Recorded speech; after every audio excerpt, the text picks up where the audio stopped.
10 tahun saya memimpin negeri ini dengan dukungan penuh Partai Demokrat, tidak pernah terlintas dalam pikiran saya, apalagi melakukan cawe-cawe dan intervensi buruk untuk merampas kedaulatan sebuah partai terhadap partai politik manapun, apapun posisinya, apakah sebagai oposisi atau bagian dari koalisi pemerintahan. Ini adalah etika yang saya pahami, moral politik, nilai-nilai demokrasi, serta kepatuhan kepada peranata hukum, the rule of law. Penyalahgunaan kekuasaan atau sering disebut abuse of power adalah dosa terbesar, perbuatan tercela, dan hakikatnya adalah pelanggaran terhadap amanah konstitusi. Jangan pernah ada kader Partai Demokrat yang melakukan dosa besar seperti ini.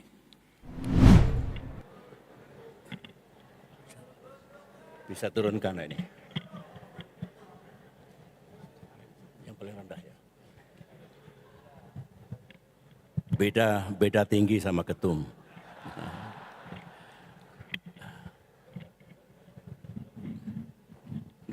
Bukan ini. Bukan panjangnya, turunnya gitu. Udah nggak bisa ya.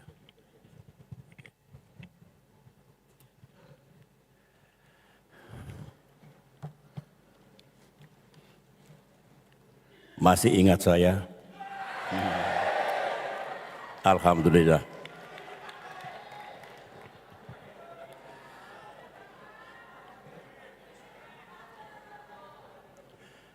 Bismillahirrahmanirrahim. Assalamualaikum warahmatullahi wabarakatuh. Salam sejahtera untuk kita semua. Shalom. Om Swastiastu. Namo Buddhaya. Salam kebajikan. Yang saya cintai, Ketua Umum Partai Demokrat beserta para pemimpin dan kader Demokrat di seluruh tanah air yang saya banggakan.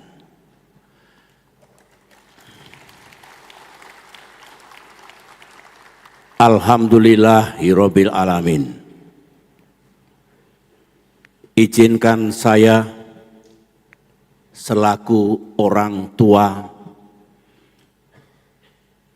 dan orang yang sangat setia dan mencintai Partai Demokrat sampai kapanpun,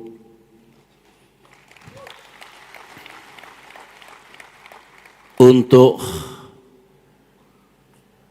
menyampaikan perasaan, isi hati, dan pikiran-pikiran saya kepada saudara semua dan kader Demokrat dimanapun berada, agar perjuangan Partai Demokrat ke depan mendapatkan kekuatan, jalan, dan kemudahan dari Allah Subhanahu wa Ta'ala, Tuhan yang Maha Kuasa, sehingga Demokrat beserta para kadernya memiliki masa depan yang lebih indah dan lebih baik. Saya mulai dari kembali rasa syukur kita kepada Tuhan yang Maha Kuasa karena hingga saat ini dan insya Allah selamanya Partai Demokrat akan tetap tegak berdiri dan terus berbuat untuk negara dan untuk rakyat yang sama-sama kita cintai. Sama dengan Ketua Umum tadi, saya juga ingin mengucapkan terima kasih kepada seluruh kader Demokrat yang masih tetap setia, tetap teguh, dan terus berjuang untuk negara yang kita cintai, untuk partai yang kita banggakan. Meskipun tantangan sering sangat berat dalam mengarungi kehidupan partai kita yang juga sering mengalami pasang dan surut. Tadi Bung Agus Harimurti Yudhoyono, pimpinan partai kita, telah melakukan refleksi perjalanan Partai Demokrat.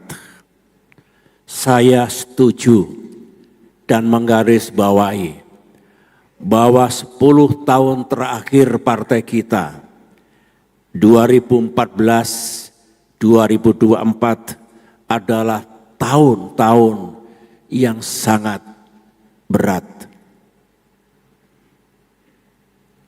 Posisi Demokrat memang tidak mudah, apalagi 5 tahun terakhir. Demokrat menghadapi ancaman yang benar-benar serius. Karena kalau kita kalah kemarin itu dan Tuhan tidak memberikan pertolongan kepada kita, kita semua tidak ada di ruangan ini.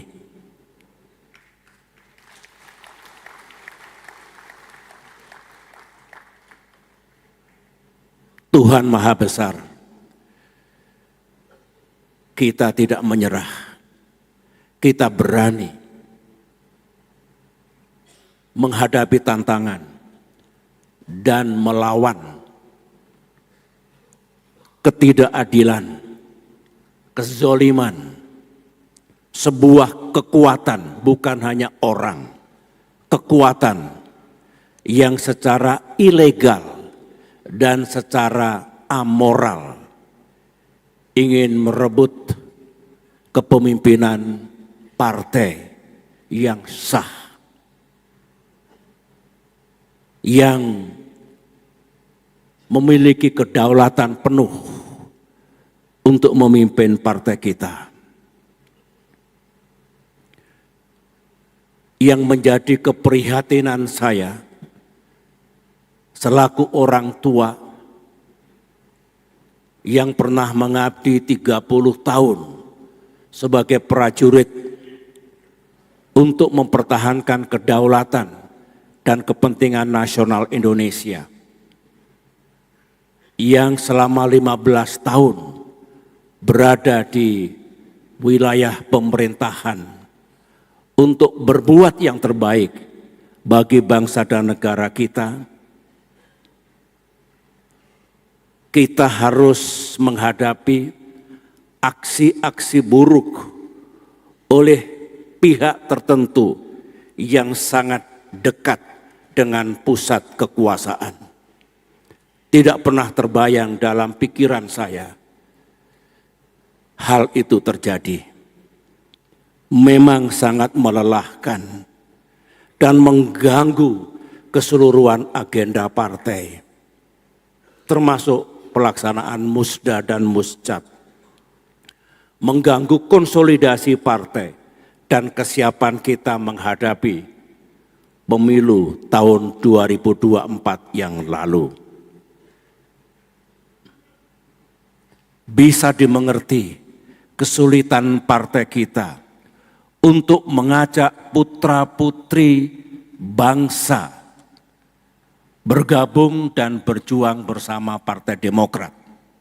Karena banyak yang takut, karena cemas kalau Demokrat justru tidak bisa mengikuti pemilu 2024 yang lalu karena status hukumnya yang masih berusaha untuk didongkel oleh pelaku-pelaku kejahatan politik itu hingga dekat dengan pelaksanaan pemilihan umum. Sungguh luar biasa, instrumen politik, instrumen hukum digunakan. Tetapi saya harus memberi pujian kepada Mahkamah Agung yang tetap menjadi pengawal tegaknya kebenaran dan keadilan. Tidak goyah oleh intervensi politik dari pihak-pihak tertentu.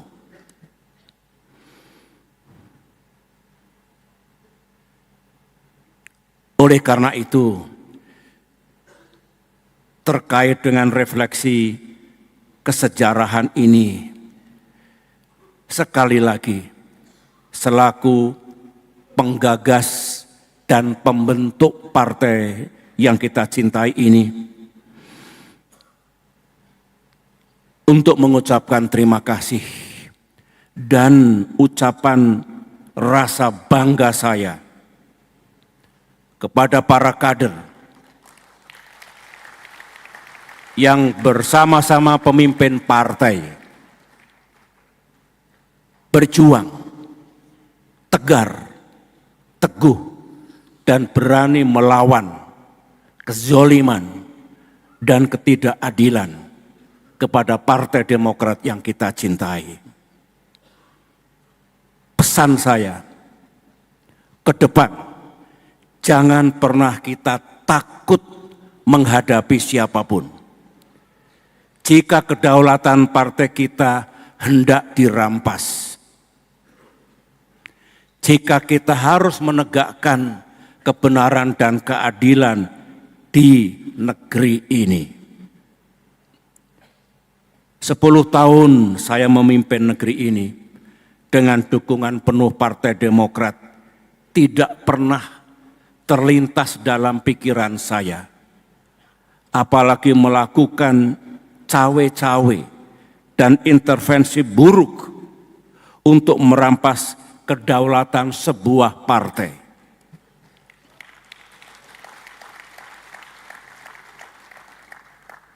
Terhadap partai politik manapun, apapun posisinya, apakah sebagai oposisi atau bagian dari koalisi pemerintahan. Ini adalah etika yang saya pahami. Moral politik, nilai-nilai demokrasi, serta kepatuhan kepada peranata hukum, the rule of law. Ingat, godaan kepada para penguasa. Dalam dunia politik,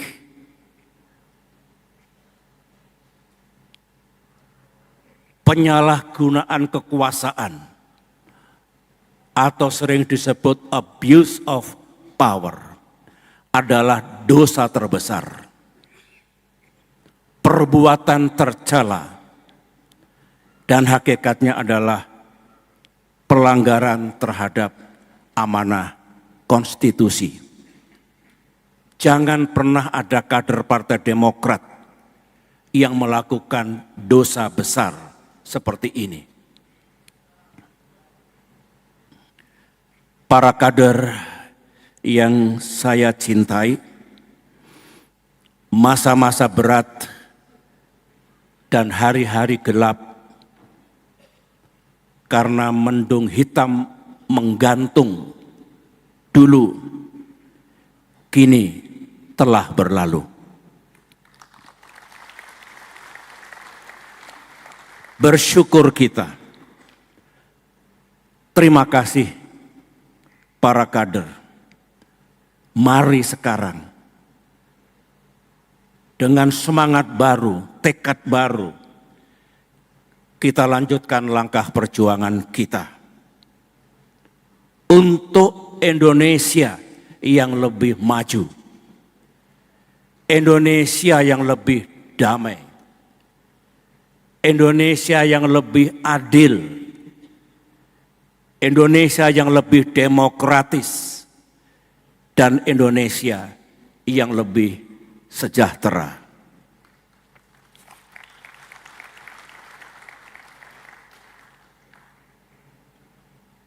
Juga perjuangan partai untuk berbuat yang terbaik bagi rakyat kita. Secara internal perjuangan terbaik bagi Partai Demokrat yang kita cintai. Para kader, sebagai kader partai politik nasional, pada kesempatan yang baik ini saya juga ingin berbagi dengan para kader sekalian untuk memahami perkembangan situasi dunia dan sekaligus situasi nasional Indonesia. Saudara harus paham perkembangan global terkini yang akan berimplikasi, berdampak pada perkembangan di tanah air kita.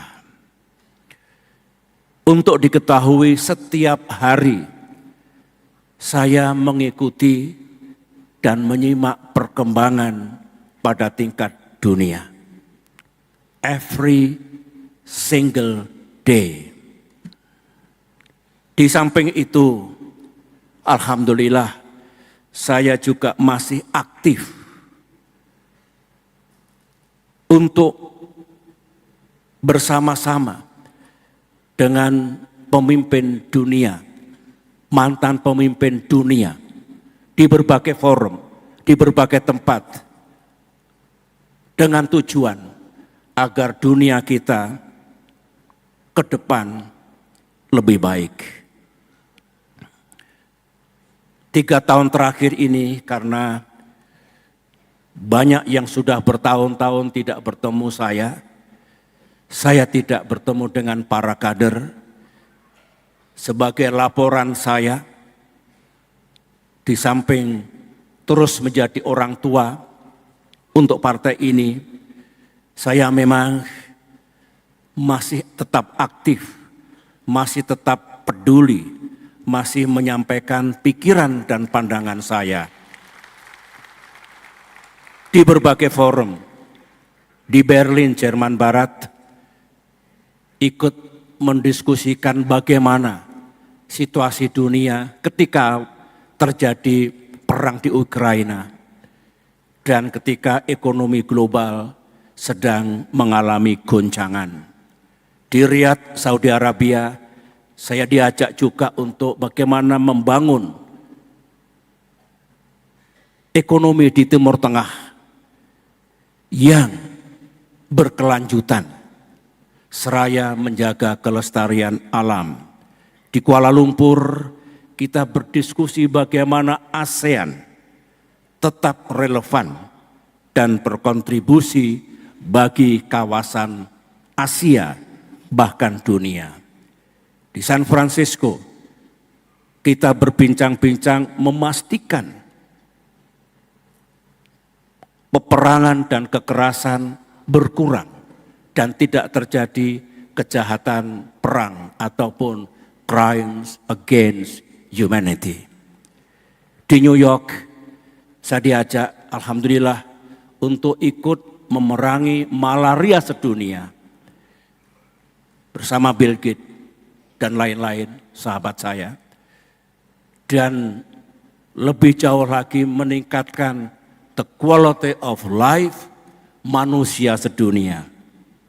Minggu depan insya Allah saya akan berangkat ke Tokyo karena ada beberapa konferensi yang akan membahas perkembangan terakhir dunia yang menurut banyak pihak mencemaskan dan berbahaya. Dari apa yang saya sampaikan ini, dengan apa yang saya ikuti setiap hari, saya ingin menyampaikan ringkasan atau kesimpulan apa yang akan terjadi di dunia kita yang akan berimplikasi pada situasi di negara kita. Pertama, sebenarnya ada semangat dan tekad dari tokoh-tokoh dunia yang saya aktif di dalamnya untuk mencegah dan mengatasi peperangan di dunia. Mencegah dan mengatasi gejolak perekonomian global yang juga berdampak pada ekonomi kita. Mencegah dan mengatasi krisis lingkungan yang disebut dengan climate disaster. Juga upaya memerangi kemiskinan dan ketimpangan di seluruh dunia. Ini sebuah langkah positif. Ini good news. Tetapi tiba-tiba setahun terakhir ini terjadi pemburukan situasi dunia. Contoh, intensitas perang dan kekerasan makin meningkat di Timur Tengah, di Ukraina, di Afrika. Geopolitik makin memanas, yang setiap saat bisa menyulut terjadinya perang terbuka. Di Asia Timur, Asia Tenggara, di Eropa, di Timur Tengah sendiri, di Afrika. Nah yang terakhir, 2-3 bulan terakhir, dengan terpilih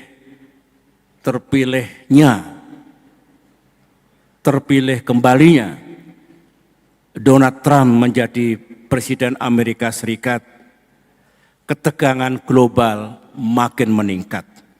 Perang tarif dan perang dagang. Ada tanda-tanda untuk makin membesar. Ketegangan dan permusuhan antar negara juga meningkat. Semuanya itu pasti berdampak pada negeri kita, ekonomi kita, dan kepentingan-kepentingan kita sesuai dengan kepentingan nasional. Padahal apa yang terjadi di dunia dengan segala dampaknya, Presiden Prabowo, pemerintahan baru kita sedang berupaya untuk memajukan Indonesia. Ini tentu tantangan bagi pemerintahan kita yang Partai Demokrat berada di dalamnya. Apalagi situasi sosial dan situasi politik tengah menghangat bahkan memanas di negeri kita saat ini. Saya hanya ingin kita tidak boleh apatis, harus mengerti dan peduli. Karena apa yang terjadi di tingkat dunia mengalir ke negeri kita yang kita sedang bergulat untuk memajukan negeri kita. Ekonomi kita terus terang sekarang ini menghadapi risiko dan tantangan-tantangan. Apalagi kalau kita menerima dampak buruknya dari apa yang terjadi di dunia. Ini bagian kedua yang ingin saya sampaikan. Karena banyak kader utama yang menjadi bagian dari kabinet Presiden Prabowo dan banyak kader utama yang menjadi pemimpin daerah dan juga yang ada di tingkat parlemen.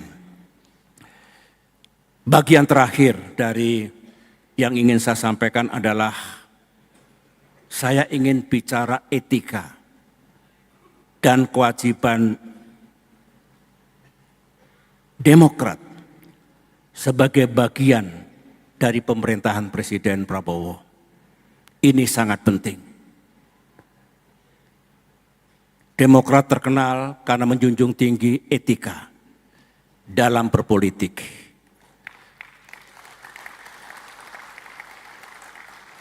Saat ini Demokrat berada dalam pemerintahan Presiden Prabowo. Ini domain pemerintahan. Tunduk pada sistem, etika, dan tata pemerintahan. Harus mengerti kita. Yang pertama, kini Demokrat juga berada dalam koalisi politik pemerintahan Presiden Prabowo yang disebut dengan Koalisi Indonesia Maju.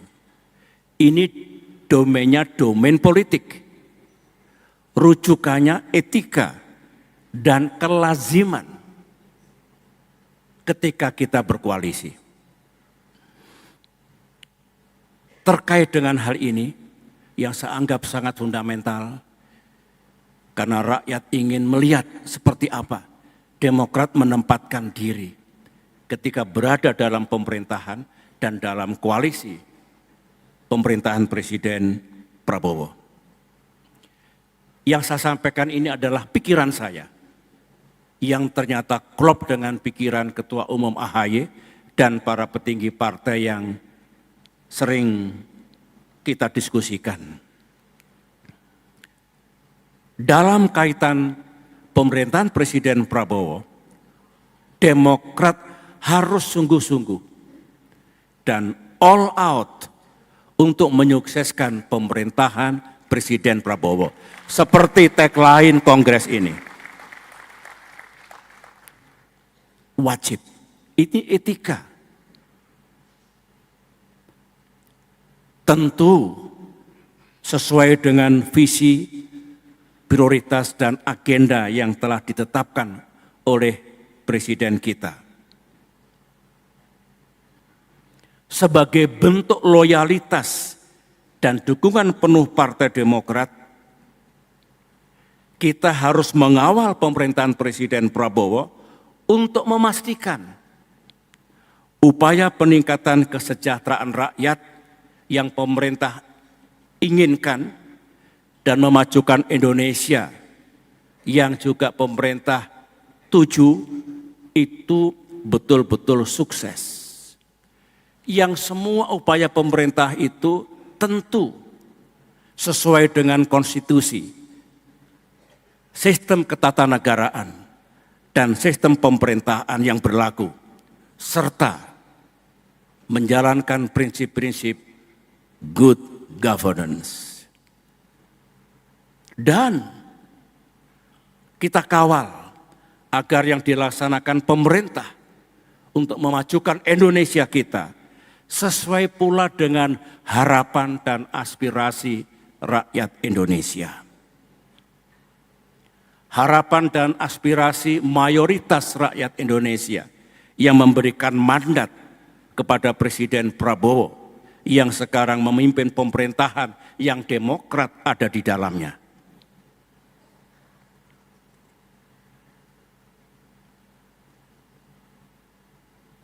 Masih dalam kaitan keberadaan Demokrat dalam pemerintahan Presiden Prabowo. para kader Demokrat yang memimpin pemerintahan di daerah, gubernur atau wakil gubernur, bupati atau wakil bupati, wali kota atau wakil wali kota, juga mesti menyukseskan pemerintahan Presiden Prabowo. Para gubernur, bupati, wali kota, dan wakil-wakilnya yang berasal dari Partai Demokrat, di samping melaksanakan visi dan agenda Presiden secara nasional, juga melaksanakan visi dan agenda yang dulu dikampanyekan pada saat pilkada. Itu juga etika, karena saudara-saudara, para gubernur, bupati, wali kota telah berikrar, berjanji untuk memajukan provinsi, kabupaten, atau kotanya masing-masing, dan atas dasar itu terpilih menjadi pemimpin-pemimpin daerah. Saya yakin tidak akan ada tabrakan antara visi agenda Presiden Prabowo dengan visi dan agenda para gubernur, bupati, dan wali kota. Pasti akan saling melengkapi.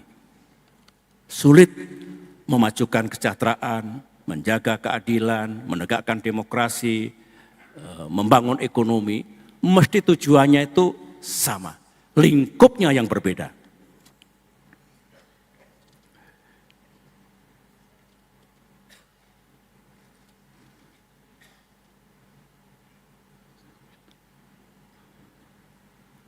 Kita juga perlu memastikan dalam konteks pengawalan tadi, agar semua agenda pemerintah termasuk keberadaan Danantara yang hari ini telah diluncurkan oleh Presiden kita kawal, kita pastikan semua benar-benar, saya ulangi, semua benar-benar untuk kepentingan rakyat, for the people. Kepentingan seluruh rakyat, bukan kepentingan sebagian rakyat. Ini etika yang harus kita junjung tinggi bagi Partai Demokrat sebagai bagian dalam pemerintahan Presiden Prabowo. Nah, sekarang bagaimana etika kita dalam koalisi Indonesia Maju? Demokrat harus berketetapan, do your best. Koalisi itu yang dituju bukan hanya kesamaan sikap dan posisi politik, common ground, common position, tetapi juga sebenarnya tekad koalisi untuk menyukseskan pemerintahan Pak Prabowo, kesediaan koalisi untuk terus menjaring dan mendengarkan harapan serta aspirasi rakyat. Jadikan satu nafas, sukseskan pemerintahan Presiden Jokowi, dengar. Ulangi, saya ngomong apa tadi? Ini namanya slip of the tongue. Saya ralat. Ini ada pers di sini, saya ralat. Presiden Prabowo Subianto. Pak Jokowi sudah pensiun, seperti saya. Sudah ada presiden baru, namanya Prabowo Subianto.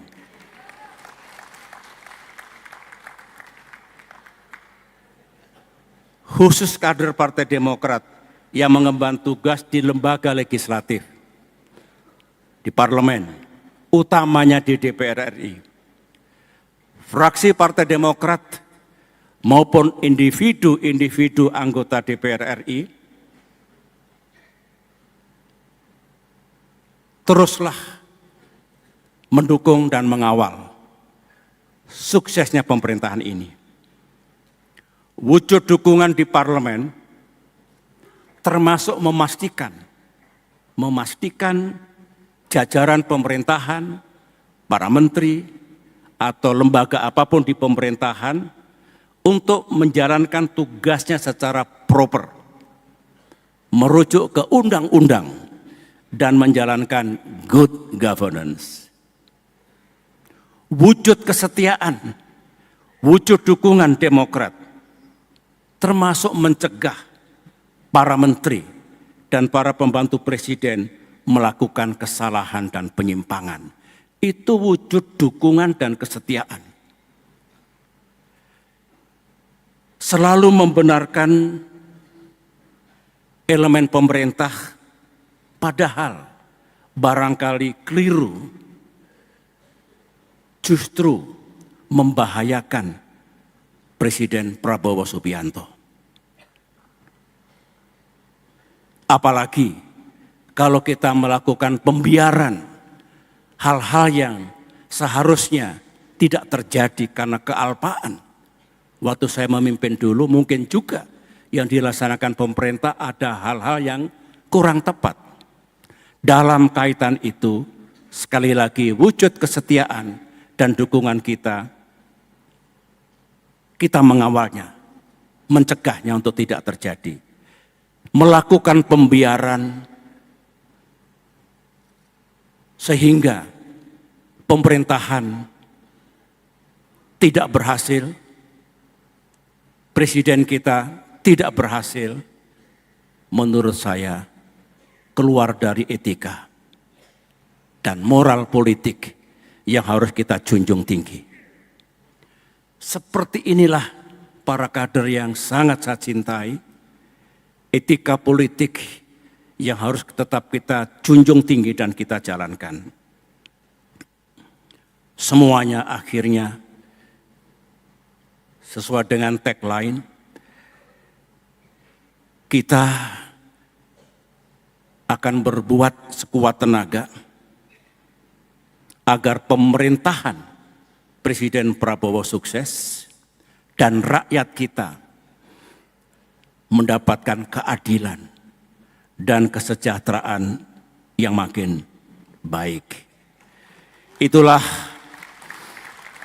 yang dapat saya sampaikan, yang mesti saya sampaikan. Sekali lagi terima kasih para kader, saya bangga. Perjuangan belum selesai, negara, rakyat masih memerlukan kontribusi kita semua.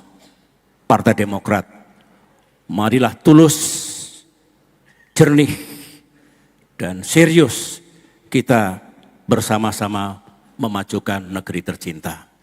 Selamat berjuang, Tuhan beserta kita, sukses Demokrat di masa depan. Assalamualaikum warahmatullahi wabarakatuh.